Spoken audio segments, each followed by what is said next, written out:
What's a right angle? 90 degrees. Which means, in layperson's language, what? An L? Yeah, okay, good. An L, or squared up. Now, when you start to have more than one right angle, if you have 3 lines, you will, of necessity, begin to have lines that are called what? What are those 2 lines to each other? Parallel lines. So when you start making right angles, you will necessarily create parallel lines. We've got 1, 2, 3 lines that are parallel, horizontal. 1, 2, 3, 4, 5 lines that are parallel, vertical. If they were perfectly parallel, that is, if they went infinitely in both directions, they would never touch each other. But what we want to talk about tonight is what they seem to do as soon as they go away from you. As soon as I take this chalkboard and go like that, parallel lines seem to do something. What was the term that we used last week to define? That they converge. Because of the principle of diminution, that is, things diminish as they go further away from you, or they seem to, they will come to a point somewhere. They'll get smaller and smaller until they meet at some point. And what do they call that point? The vanishing point, where they'll vanish. So the issue we've got to deal with tonight is that we've got these parallel lines that come from right angles that they will, as we tilt them away, diminish, appear to get smaller, and they will at some point where they will converge, come together at a vanishing point. Those are the things we're going to talk about. It's interesting what happens when beginners draw cubes. I know, I was a beginner, I drew cubes, had these same problems. That you kind of look at it and you try to compare angles, and you find that one of several things. One thing is that the lines, instead of converging as they're supposed to go away from you, will do the opposite. Okay? And when you're doing a rough, that doesn't make any difference. I mean, you might want to just put the position in there. When you start to refine it and make it accurate, it becomes important. See how those lines aren't converging? Another thing that beginners will often do is that lines will simply converge. They know they've got to get closer, so that one will converge like this, and this one will converge like this. So that one meets there, and these one meet over there, and they're just arbitrary convergence. It's not the way things work. There's a science to it that's specific. But to make it work, there's something you have to ask at the very beginning of the picture that you're going to make that has right angles in it. And it was brought up tonight. You have to ask, if that's the window that you're looking out into a world with, where am I? And the first thing you want to ask is, where am I as far as how high am I from the ground? It's called POV, point of view. You hear that word used in cinematography, and when you're storyboarding, you've got to determine your point of view. And the first thing we deal with that is height.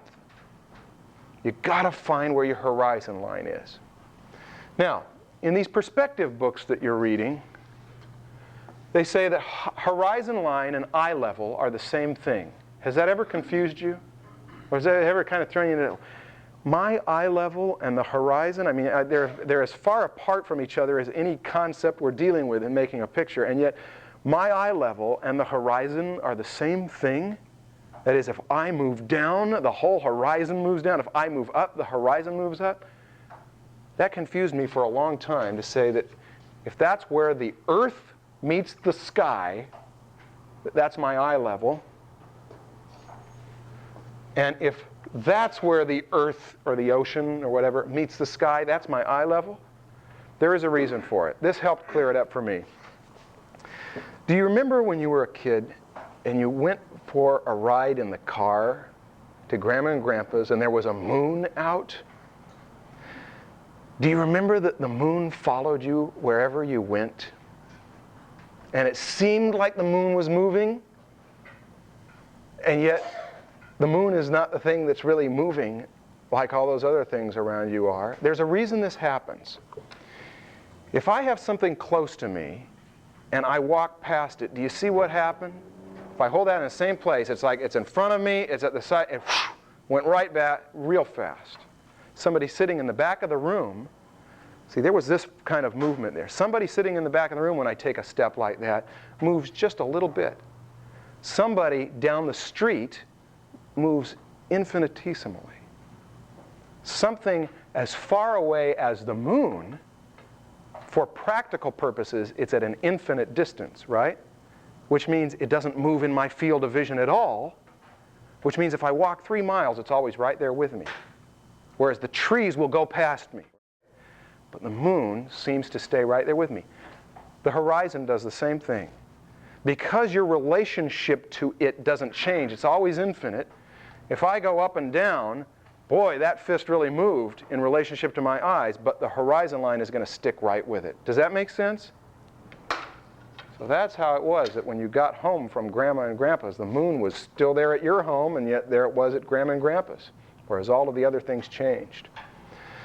So we say that eye level, how high I am, and horizon line are for practical purposes the same thing, even if you're working indoors. You have to be aware of what level is. Now, that tells you how high you are. That is, if you pull it down out of the picture plane, if it's down here, you're doing what? You're looking up at something. If your horizon line is up here, you've got vanishing points up there, you're probably going to be looking down at things. You're looking down at that park bench. So when you lift the eye level up, you're going up looking down on things. When you bring the eye level down, you're coming down looking up on things. But that only tells me about how high I am. It does not tell me about another thing that has to be dealt with, which is my relationship left to right, which is called a what? Anybody know? What do the books call that? A station point.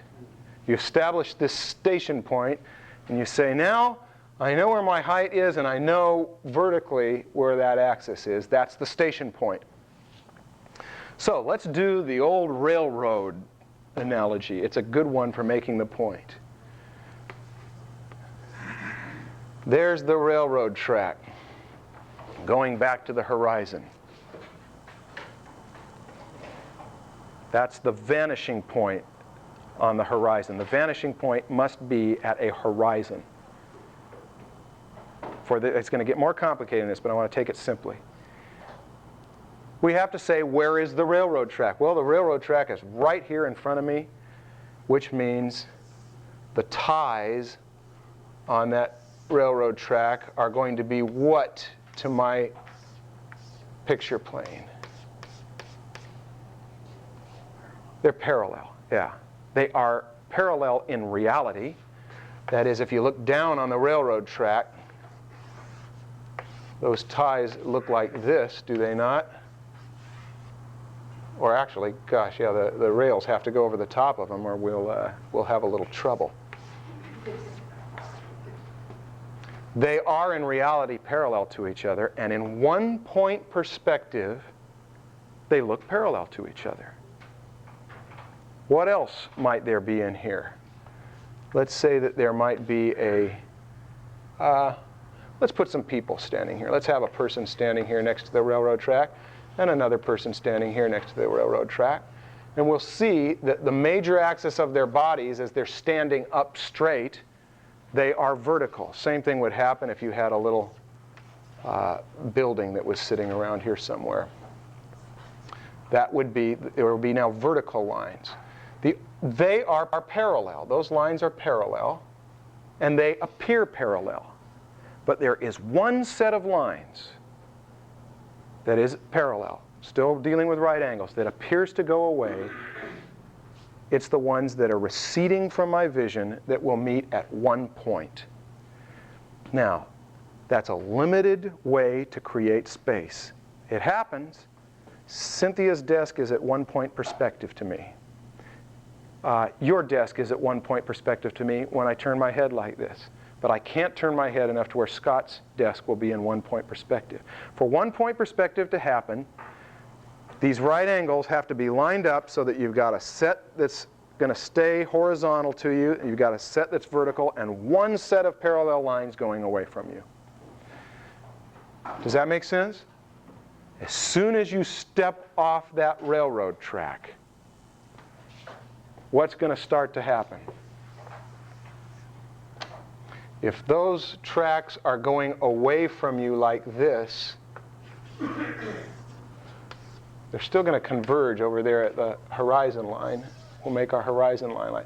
Do you see how you're going to have the tracks going something like that? It has turned into 2 point perspective. As soon as you take this cube,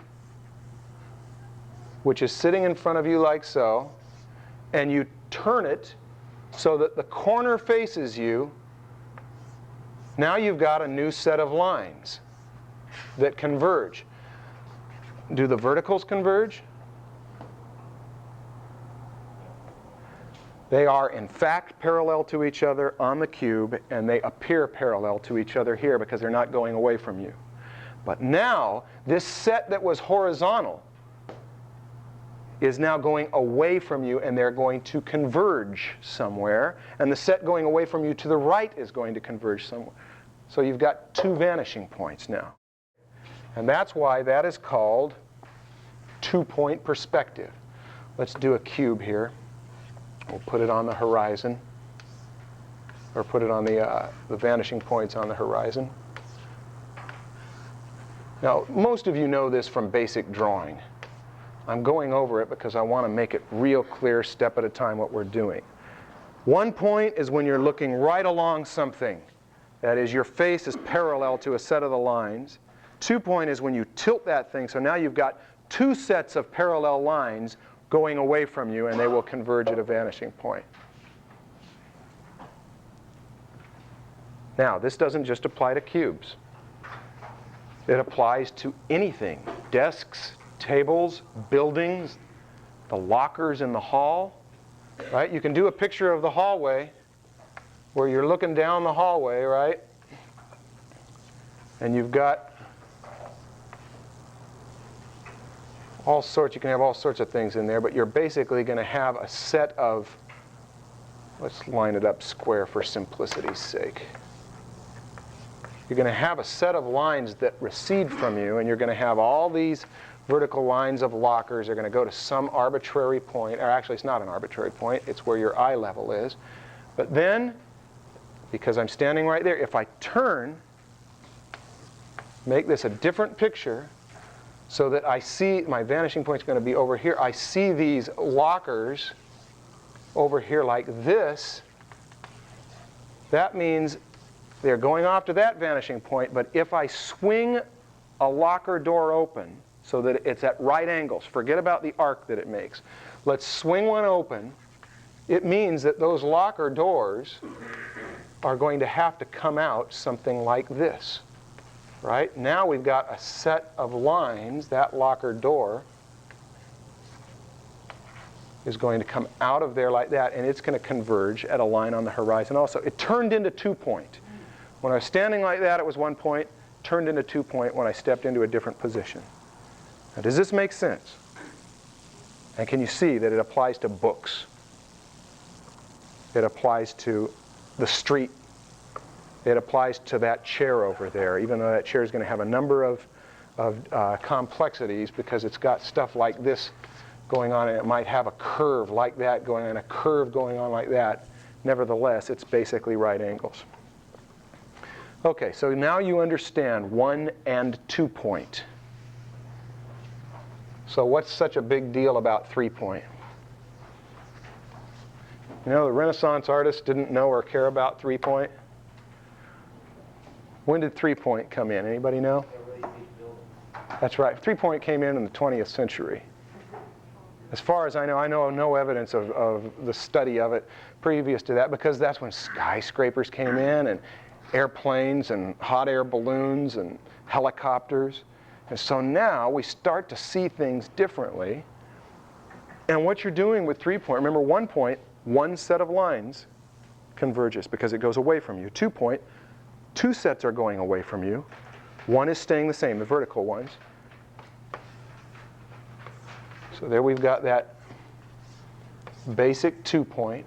Now, if we decide that we want a worm's eye view or a bird's eye view, let's say a bird's eye view. We're up here looking down at that building, then you've got a reason to make this set of vertical lines converge, because you're in a helicopter looking down on that building. These are vertical lines. They're parallel, but they are going away from you, so they appear to converge. And likewise, you see your eye level's up here, right? Because these lines are going to converge somewhere on the horizon line. Remember, these have to do it too. And that's how you'd square that up.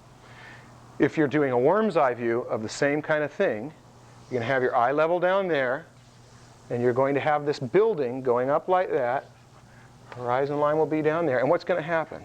It's going to be another vanishing point up there for the sides of the building. Now you're looking up at that building. Okay, so that's why point of view is very important in illustration. For children's book illustrations, it's important because kids see the world regularly from this level. They look up at people's noses. They look under tables. They can get inside things like underneath the sink.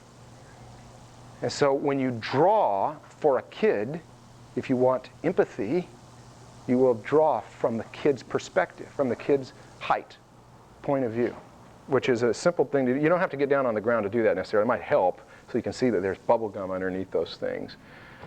But you just really need to put your horizon line at a point that a kid understands. Now,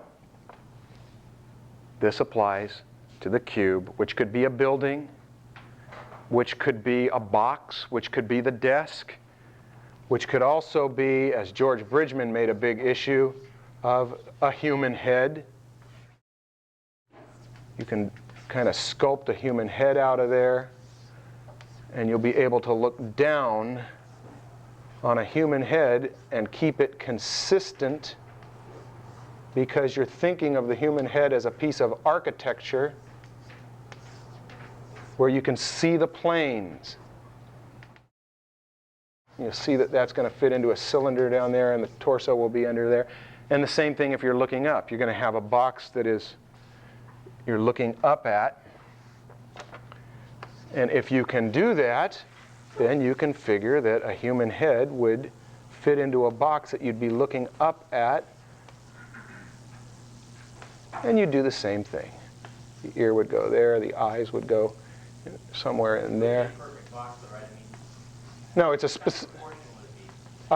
We'll get into that when we get into anatomy. I mean, Bridgman had a very specific proportion to the box, not a cube. Your head is deep and long, but not that wide. And you can tilt that cube in any position and find crucial points on it and put features on it. And they will have spatial integrity, which is a nice thing when you're doing anatomical studies, to give them that spatial integrity. And there's a secret to it. You think of things as simple shapes first, put them in any position you want, and then gradually get to the detail.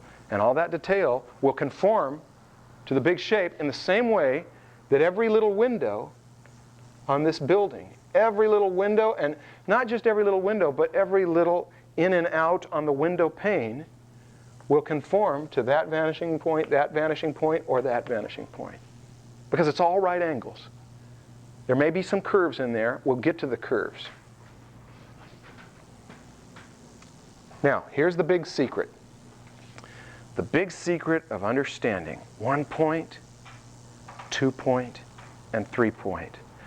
The big secret of understanding right angles that aren't just flat right angles, but right angles that exist in space, is that in 3 dimensions, in a 3-dimensional world, if you're dealing with right angles, there are only 3 sets of lines. Let me show you. Start out with the cube, which could be anything. Could be a human head, a book, a hallway, whatever. That's our one-point perspective. And let's go ahead and draw our horizon line so that we'll... If we could draw through that and see underneath that, as if it were made out of glass, it would look like that. There's only 3 sets of lines there. It's called one point because only one set of lines, the parallel lines that are going away from us, converge at that vanishing point. I've got to get those more accurate. They'd be more like that. That's how you square it up. This set of horizontal lines do not converge in our eyesight. This set of vertical lines do not converge. They stay vertical. They stay parallel. Okay. You've only got 3 sets there, the horizontal, the vertical, and the converging ones. Now, let's do a 2-point box. I'm not even going to bother to be sure it's a cube. It's just got to be a box. And we can do that thing as if it were made out of glass again. Oops. And that's where you can see where your errors lie.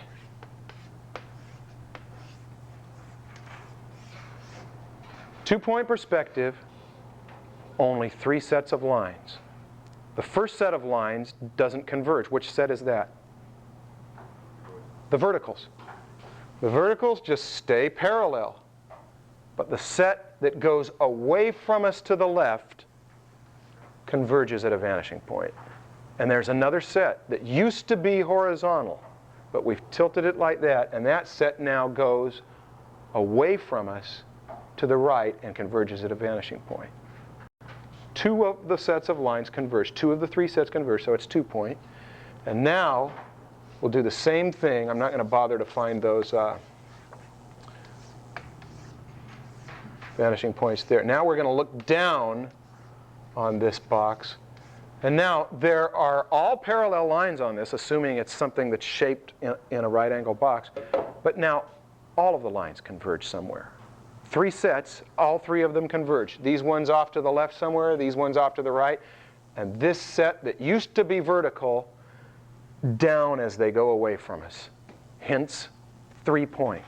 But the big secret is that if you're dealing with right angles that are consistent with each other, like streets tend to be, like the squares on this floor, and like these lights on the ceiling, you can pull that light down out of the ceiling, you can project things out at right angles, and there will always be 3 sets of lines, no more, until you start tipping the boxes around. Does this make sense? Here's the thing to remember, though. There's our railroad tracks.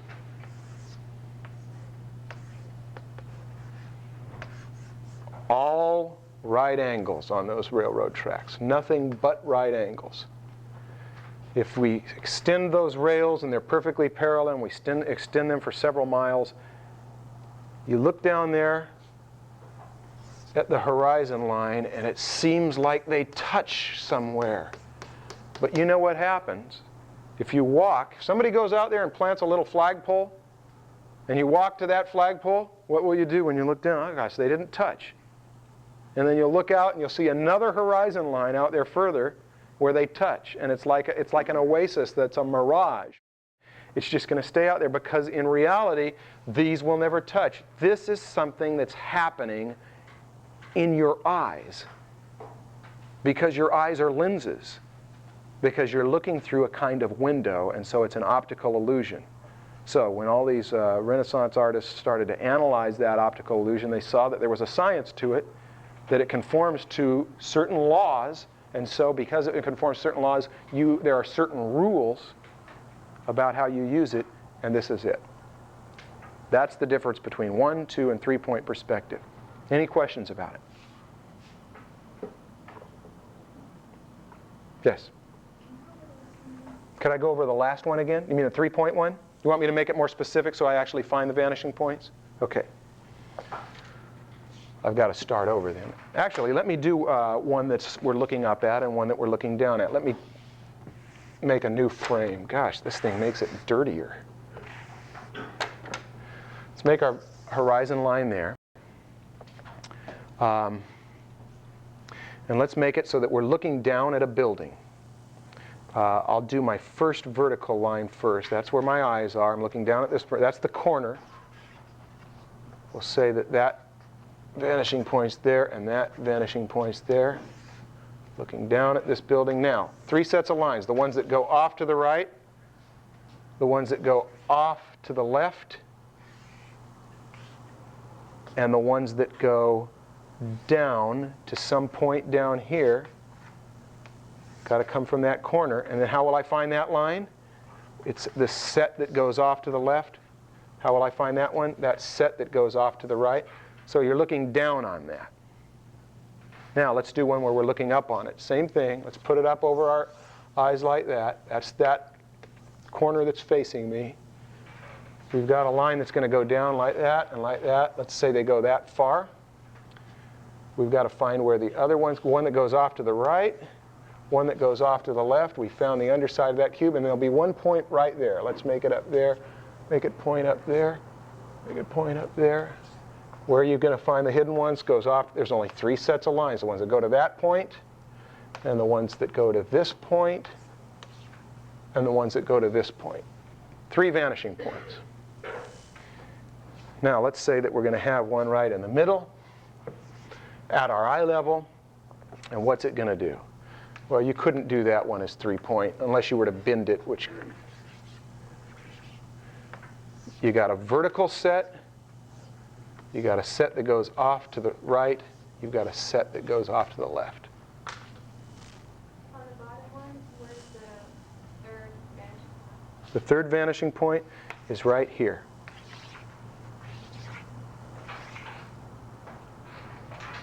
Because these lines are now going away from us. See, we're assuming this is a big skyscraper. Or, if it's boxes, we're right up close on them. See, this box doesn't do that to me, but if I go like that, oh, I'm getting right up close, I'm looking down on it, and so something like that happens. But if you're working on a drawing that's you're so close to it, the lines are so far off, you need a huge pull. Oh, okay. In other words, your vanishing points are so far off the page. Yeah, you can't. There's a number of ways to solve that. Work small and then blow it up on a copy machine, or grid it up. That's what they used to do in the Renaissance. They do work small so they could have their vanishing points right there, and then grid it and blow it up bigger. That's one way to solve it. Another way to solve it is the way I do it often is if I'm working too big, I put a little thumbtack on the wall and run string. And I can just do points like that, run string, and I'll find the big basic shapes. There's also a way you can rig up a T-square so that it's offset, so that the middle, you unscrew the blade from the T-square and make it so that the middle is right there, and then you can run an arc with that string. In other words, you've got that string there, you run an arc that's going to go like that. And then if you take that T-square and flip it over, I'm confused because I'm doing it backward. You make it so that the T-square will always point if the middle of it's right there. If the blade is right there, the T-square will always point to this point. That's a little more complex. I've done it because I've needed to do it at times. There's a number of different ways. The best one is work small and blow it up. What were you going to say, Dwayne? Very similar to that. You're starting from scratch, not looking at a photograph and not looking at real life, and you want to draw a box. Where do you select the vanishing points? Where do you select? That is the best question you could ask. Because that is the one thing I didn't deal with tonight, and I knew someone would ask it that's right on top of it. We talked about how high our point of view is, and we talked about where our point of view is from left to right, but we're talking about a 3-dimensional world. So what did we not talk about where I'm standing? We didn't ask how close am I to the object. Because if I'm far away from the object, the vanishing points will be far away. And when I get up close to this object, you know this if you are a photographer. You get a wide-angle lens up close to the object, and what happens? Those vanishing points pull in, and you get this wild, exaggerated effect. And that's what we're going to spend next week talking about, is where do you place your, I could have placed them here, I could have placed them here, and I could have placed them in here. And you have to determine that too. And the way you determine that is how close am I to the object. If I'm far away from it, vanishing points are going to be far away. And if I want to get right up on it, get a wide angle effect, pull those vanishing points in, and you'll really make those lines converge, and it will give a wide angle effect. Fisheye lens kind of view. Good question. What else? When you're making your railroad tracks, how do you determine how much closer together the horizontal line is going to get in view from the other? Another good question. That one we will deal with when I talked about depth measuring systems. And I told you that about 3/4 of the way through this semester we'll talk about depth measuring systems. It's easy to measure left to right, but when you're measuring back in space, like how do you determine how much closer these get? Well, I wasn't determining. I was just throwing lines in. But there are 5 ways, and I'll explain all 5 of them to you. The railroad tracks are pretty easy because they're regular intervals. It's a little more difficult when you've got them at irregular intervals. I mean, it may be that you're doing architectural blueprints and you've got a chair here and a couch here, and they're not at regular intervals, but they have to be very specifically placed. You can do that too. When I show you the trick, you'll see it's pretty easy when you know how. But it takes about a half hour to explain, 20 minutes, half hour. Good question, though. There's a way. We haven't got to it yet. Anything else? Go ahead, David. There's really no such thing as a two-point perspective when you're dealing with three-dimensional objects. Isn't everything pretty much three-point? Okay, yeah, that's kind of philosophical, though. For practical purposes, there is such a thing as two-point perspective. In reality, no, there's no such thing. We're simplifying so that we can draw. Yeah, you're right. Technically, it's the only way I can think of that you would get real two-point perspective is a sugar cube. Because a sugar cube, the distance from the top, the vertical lines, the distance from the top one down to the bottom one is so small that it's not even the size of your eyeball, and so it's not going to really converge. Right? But if you get a big box that your stereo or your screen for your computer came in, you know, that's 2 feet from this corner to that corner down there, and you're going to get convergence even if it's minuscule.